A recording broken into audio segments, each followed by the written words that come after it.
બહેનોની સામે ના પડાય. આ વિપક્ષને સમજણ નથી. વિપક્ષ અત્યારે સામે પડ્યો છે બહેનોની, પણ હવે બહેનો જુઓ એમની તાકાત બતાડે. પણ માનનીય વડાપ્રધાન શ્રી હર હંમેશ નાનો માણસ, છેવાડાનો માણસ કેવી રીતે મુખ્ય ધારામાં આવે એના માટેના પ્રયત્નો કરે. જનસેવા માટે પ્રજાજનોની વચ્ચે રહી અને જો કોઈ કાર્યકર્તા કામ કરતા હોય તો એ ભારતીય જનતા પાર્ટીના કાર્યકર્તા છે. ક્યાંક અમારા ધારાસભ્ય ચૂંટાયા હશે, નહીં ચૂંટાયા હોય તો ત્યાં પણ ભારતીય જનતા પાર્ટીનો કાર્યકર્તા પ્રજાજનોની વચ્ચે રહે છે ને એમના કામો કરતો રહે છે. વિપક્ષની ભૂમિકા, વિપક્ષના ઉમેદવારો જીતવા ના જીતવા, પણ ચૂંટણી આવે અને ચૂંટણીની અંદર એમની ઉમેદવારી નોંધાવે અને એ ચૂંટણીમાં એમની ઉમેદવારી નોંધાયા પછી અત્યારે 30 વર્ષથી માન્ય નરેન્દ્રભાઈના નેતૃત્વમાં ભારતીય જનતા પાર્ટી આ ગુજરાતમાં શાસનમાં છે. 30 વર્ષથી કેટલા ઇલેક્શનો આવ્યા હશે. એ બધા જ ઇલેક્શનોની અંદર વિપક્ષના ઉમેદવારો હશે, પણ એ ઉમેદવારો ચૂંટણી પત્યા પછી, હારી ગયા પછી તમારી વચમાં કોઈ દિવસ આયા હોય તો તમારી રીતે લિસ્ટ બનાવજો કે આ ભાઈ કોક દાડો પૂછવા આવે છે. બાકી તો બીજા 5 વર્ષે ફરી કોઈ ઇલેક્શન આવે તારે ફરી પાછા મેદાનમાં આવે, ત્યાં સુધી પત્યું. ભાઈ ભારતીય જનતા પાર્ટી એકલી જ મેદાનમાં હોય, કારણ કે ભારતીય જનતા પાર્ટીનો કાર્યકર્તા એ ઇલેક્શન હોય કે ના હોય એ પ્રજાજનોના કામ કરવા ટેવાયેલી પાર્ટી છે. સારી ખોટી કોઈ પણ મુશ્કેલી હોય તો તમારી વચમાં ઊભા રહેવાનું. પાણીની શું મુશ્કેલી હતી એ તમને બધાને કંઈ સમજાવવાનું ના હોય. તમને ખબર જ છે કે પાણી અને પાણીની મુશ્કેલી કેવી હોઈ શકે. આજે આખું ઉત્તર ગુજરાત તો ડાર્ક ઝોનમાં, પૈસા હોય તોય બોર ના કરી શકો. આજે એવી પરિસ્થિતિમાંથી આજે ઘેર બેઠા પાણી તમે નર્મદાનું પીવો એવી વ્યવસ્થા માન્ય વડાપ્રધાનશ્રીના નેતૃત્વમાં અહીંયા ગુજરાતમાં થઈ છે. બેઝિક જરૂરિયાતો પૂરી થાય તો પછી આગળ વધી શકાય. બેઝિક જરૂરિયાતની તકલીફ હતી પહેલા. પાણી નહીં, લાઇટ નહીં, રોડ રસ્તા નહીં. આગળ કેવી રીતે વધવું, સેવા કરવી તો કેવી રીતે કરવી. પણ માનનીય વડાપ્રધાન શ્રી હંમેશા કહેતા હોય છે કે હું નાનું વિચારતો નથી. હંમેશા જ્યારે વિચાર્યું ત્યારે મોટા પાયે વિચારવાનું. અને એના કારણે જ આજે જે વાળું ટાઈમે ખેડૂતો, આપણા બહેનો બધી આપણી વીજળી માગતી હતી સાહેબ જોડે, જ્યારે અહીંયા મુખ્યમંત્રી હતા ત્યારે, પણ સાહેબે આખા ગુજરાતનું વિચારી અને 365 દિવસ 24 કલાક વીજળીની વ્યવસ્થા કરી આપી આપણને. અહીંયા પાણીની વાત થઈ છે તો એક વાત કહી દઉં કે ભાઈ તમારે અહીંયા જ્યારે પૂર આવ્યું ત્યારે કે ભાઈ આ પાણી ક્યાંય નીકળી શકે એવી વ્યવસ્થા નથી. અહીંયાથી માન્ય શંકરભાઈ ને પરબતભાઈ ને તમારા બધાના તરફથી રજૂઆત મળી કે આ પાણીનો પરમેનન્ટ એવું વ્યવસ્થા કરો કે નીકળી જાય. તો એના માટેની પણ યોજના બનાવીને 2500 કરોડ રૂપિયા મંજૂર કરી દીધા છે. અને કાલે એનાથી વધારે રૂપિયા થશે તોય આપીશું, પણ આની પરમેનન્ટ વ્યવસ્થા તરફ અમે આગળ વધીશું.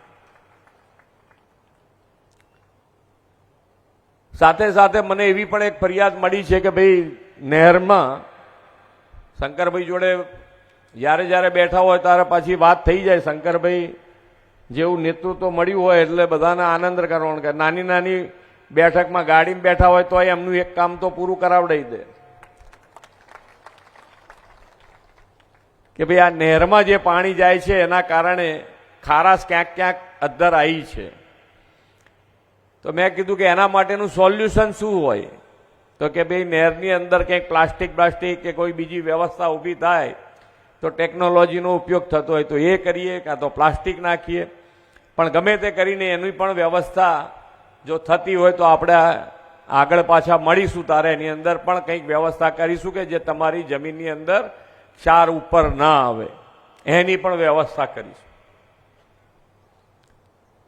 આપણે ત્યાં આપણી સંસ્કૃતિ છે કે બહેનો આપણે શક્તિ સ્વરૂપાને હંમેશા આદર કર્યો છે,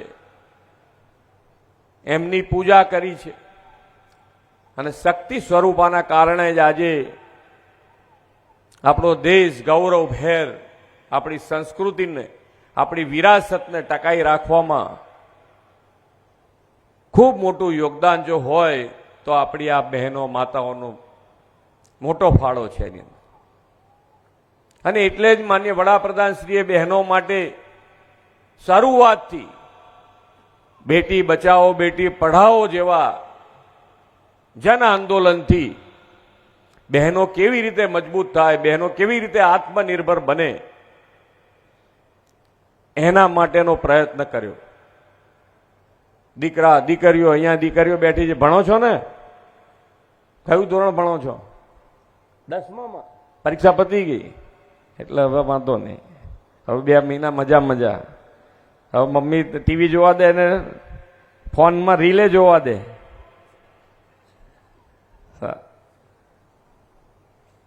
પણ દીકરીઓ ભણતી થઈ ગઈ અને ભણેલા પણ આજે અહીંયા પશુપાલન માટે, પશુપાલનમાં આત્મનિર્ભરતા, અને એ આત્મનિર્ભરતા તો છે જ, પણ ભણેલી દીકરીઓ, ભણેલી બહેનો એ પણ પશુપાલનમાં આવેલી છે. અને પશુપાલનમાં જ્યારે આત્મનિર્ભરતા તરફ આગળ વધવું હોય તો તમારે પાણીની વ્યવસ્થા જોઈએ. અને એ પાણીની વ્યવસ્થા બીજો પણ એક સરકારે નિર્ણય કર્યો છે કે જિલ્લામાં આવતા દરેક તળાવો કેવી રીતે ભરી શકાય, એના માટે જે કે આપણે જે સુધારો કરવાનો હતો કે 3 કિલોમીટરની મર્યાદા હતી એ કાઢી નાખીને 7 કિલોમીટર સુધી લઈ ગયા. મને નથી લાગતું કે હવે કોઈ તળાવ બાકી રહે. જિલ્લાના બધા જ તળાવો નર્મદાના પાણીથી ભરાય એની વ્યવસ્થા આપણે કરી છે. જમીનની અંદર પાણી નીચે ઉતરે. અહીંયાથી દીકરી કહેતી હતી કે આજે તો આપણે પાણી વાપરીએ છીએ, પણ આપણું આવતીકાલનું ભવિષ્ય અને ભવિષ્યનો પણ વિચાર આજથી કરવા માટે આપણી પાસે વિઝનરી લીડરશીપ છે.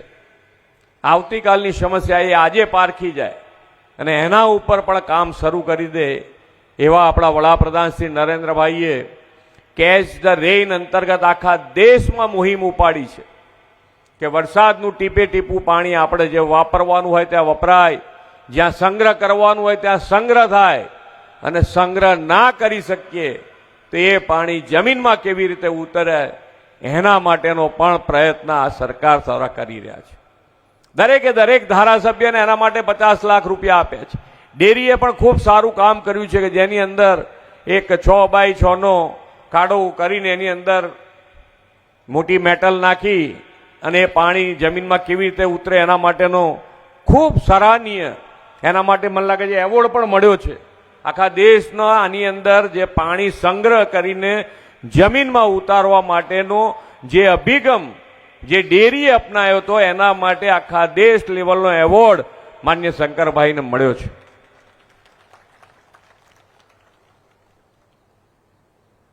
સાથે સાથે ધંધા રોજગારીની વાત કરીએ તો ધંધા રોજગારી માટે વાવ થરાદમાં જીઆઈડીસીની શરૂઆત થઈ ગઈ છે.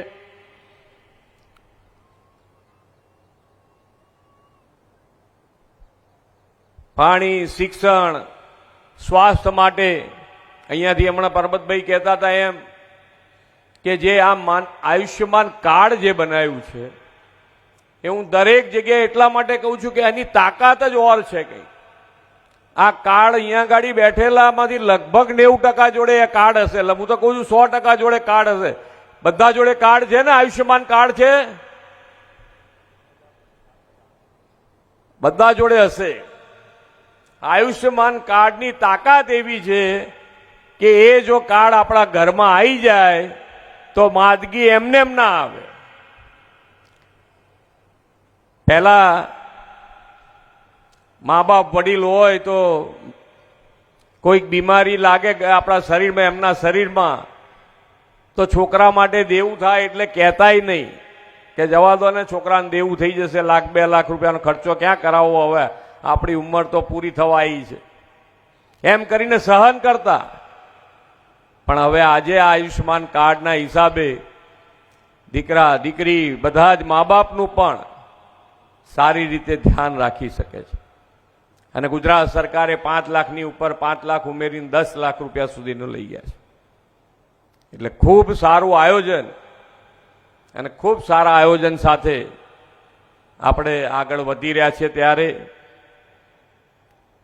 અમારી પાસે માન્ય વડાપ્રધાનશ્રીએ ગુજરાતમાં નાણાકીય વ્યવસ્થાપન પણ ખૂબ સારું કર્યું છે. આજે અમે અહીંયાથી જે તમને કહીએ છીએ કે ભાઈ 2500 કરોડની યોજના છે, એમાં કદાચ રૂપિયા વધારે થશે તો અમે આપી શકીશું.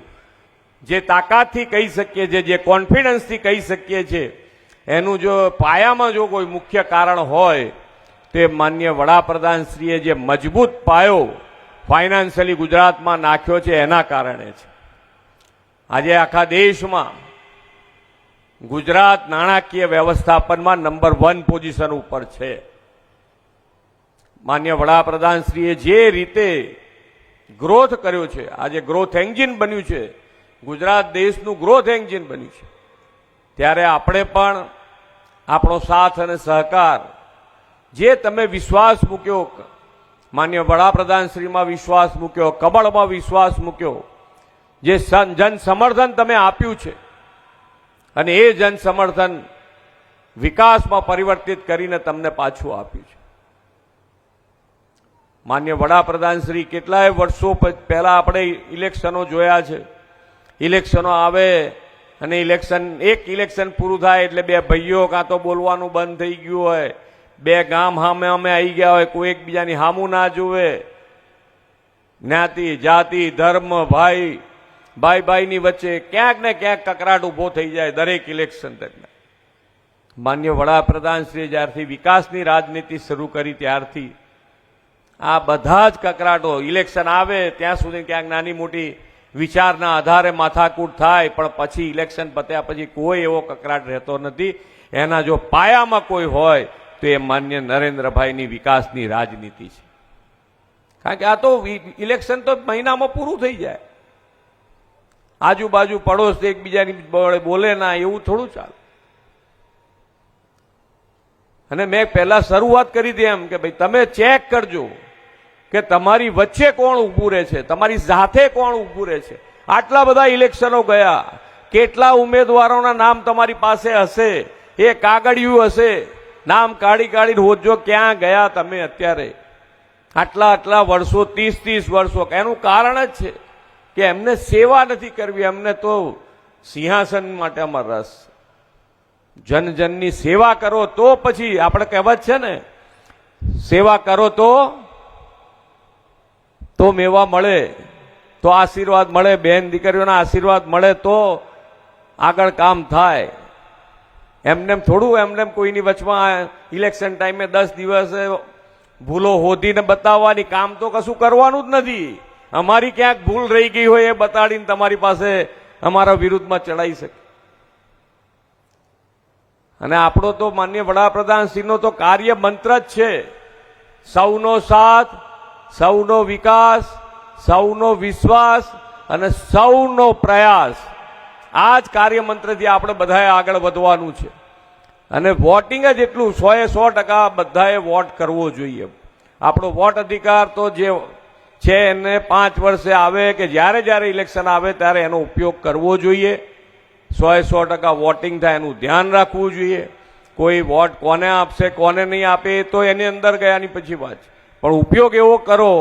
અને આપણે કહીએ છીએ ને કે તમ તાર અંદર જઈને એવા વોટમાં આપો કે ભારતીય જનતા પાર્ટી સિવાય પેલા લોકોને હવે ફોર્મ પાછું ખેંચવાની વાત ક્યારે આવે, ભરવા જાય તો ને, બીજી વખત ફોર્મ ભરવા જ ના આવે એવી વ્યવસ્થા ઊભી કરો.